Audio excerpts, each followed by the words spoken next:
はい、今日はソニーが1974年に発売した密閉型ヘッドホン DR4M の修理をしていきます。こうしたヴィンテージのヘッドホン、昔ちょっと買い集めたことがあったんですが、基本的に音は雑魚です。はっきり言ってダイソーの100円のイヤホンにも負けます。ただデザインが良くて色々と買ってたんですが、色々と壊れていくわけで、そんな中の一つを今日は修理していきます。状態としては右チャンネルが聞こえないというものです。ソニーのヘッドホンの中でもスタジオモニター用のラインナップは MDR という型番がついてきます。それでこの DR4M、DR ダイナミックレシーバーで、それの M、モニターというわけで、今スタジオで使われているようなモニター用のヘッドホンの原型がこれだよと教えられて買ったんですが、後々よくよく調べてみたら、M はマイクロダイナミックのレシーバーで全然モニターじゃありませんでした。逆にこの DR シリーズの方はモニター用のヘッドホンとして発売されたものです。といってもその当時の録音機材っていうのはデンスケとかその手のいわゆるカセットテープのモニターでした。モニター用だけあって耳にかぶせると結構外の音が遮断されます。その代わりすぐ耳が痛くなるという、ぐっと押し付けるタイプのヘッドホンです。モニターっていうのはそのためにあるんで、モニターと銘打ったヘッドホンは基本的に圧迫が強いものが多いです。で、イヤーマットは合皮に綿が入っているタイプですが、50年経っても意外とソフトでしっとりと使えるものになってます。で、この当時のヘッドホンのドライバー、要はスピーカーのことですが、普通のスピーカーを小さくした高音型のもの、それも大体紙のものが使われていました。そんな中、ソニーは独自路線で紙以外の素材を使った振動板を採用していました。その例がこちら。現在と全く同じペット素材の振動板です。ただ今のものに比べるとだいぶ分厚いですし、振動の幅もあまり大きくなさそうです。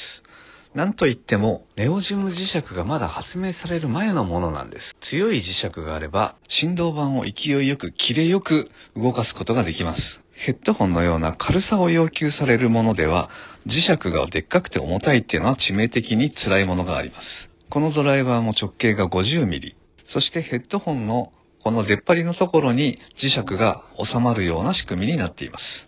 とりあえず音が出ない右側のドライバーを外していきます。すでにテスターを当てて、導通がないことが分かっていたので、ケーブルが切れているか、ドライバーの中のコイルが切れているかのどちらかなんですが、切れているのはドライバーの中のコイルでした。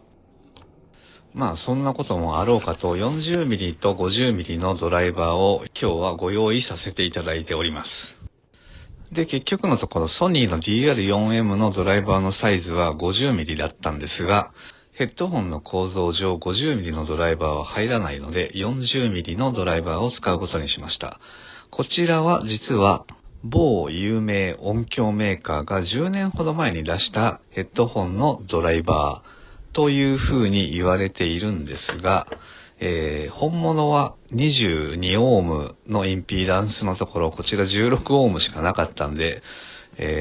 別にコピー品とかそういうわけでもない、形が似ているよっていうだけのものをご用意しました。実際のところ有名な音響機器メーカーが作っているヘッドホンのドライバーといっても、それぞれみんな自社で作ってるわけではなくて、そういうドライバーユニットを作っている会社のものを選んで、それを組み合わせて味をつけて販売するっていう形をとっています。ですので、実際に販売されているドライバーと全く同じものが別のメーカーの別の機種に入っているっていうこともあるわけです。そしてその生産工場が中国にあったりすると、中国で、不良品とかを横流しするような人がいたりいなかったり、そういうこともあったりしなかったりして、それが某アリエクスプレスとかそういったところに並んだりする可能性はあるんですが、実際こうやって聞き比べてみると、側は同じだけど違うよねっていうのが、実は今までももう何年もいろんなものを取り寄せて試したりしてるんですが、基本的に同じっていうことはまずないですね。なのでヘッドホン壊れたっつって替えのドライバー欲しい、中国に売ってた、買ってみようって買ってみると大体失敗します。ついにドライバーの中身が見えてしまいましたが、これバウアース&ウィルキンスの P7 ワイヤレスのスピーカーとほぼ形状が同じです。一応密閉型のヘッドホンの構造に合わせて密閉型ヘッドホンで使われているドライバーっていうのを探して買ってみたんですが、とりあえず仮でテープで貼って組み込んでみましたが、これから詰め物をしたり、接着剤を使ったりとかそういったことをして、どんどん色をつけていくっていう感じをしていかないと、ちょっとこのままだとまだ3000円クラスのヘッドホンという感じの音がしています。で、このドライバーちょっとおすすめなのが、中央のところに丸い穴があるんですが、ここ穴が開いていて、この穴の塞ぎ方で低音の出方、低音の回り方が違ってくるっていう遊びができる、とても面白いドライバーです。元々の音が AM ラジオというか、くぐもった音というか、こもった音の聞こえ方をしていたヘッドホンなので、それと比べるとはるかに今の方が音はいいんですが、それでも音が良くなったら良くなったで、不満もまた出てくるというところで、どんどんいじり倒していくっていうのがこういう遊び方だと思います。耳当てのクッションなんかも結構くたびれてはいますが、ヘッドホンという形の制約上、結構似たサイズのものは絶対あるので、そういうものの互換性を調べて、ちょいちょいと交換していくっていうのも手だと思います。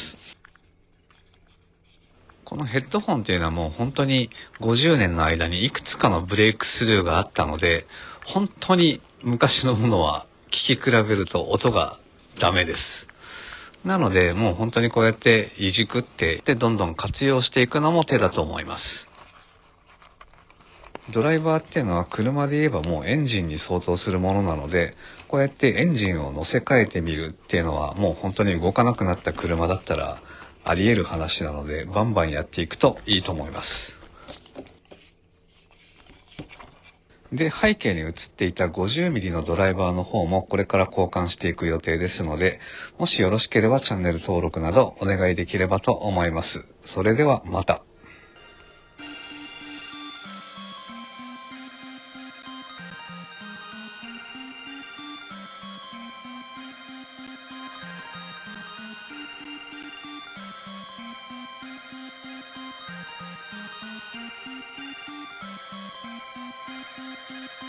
Let the bass kick.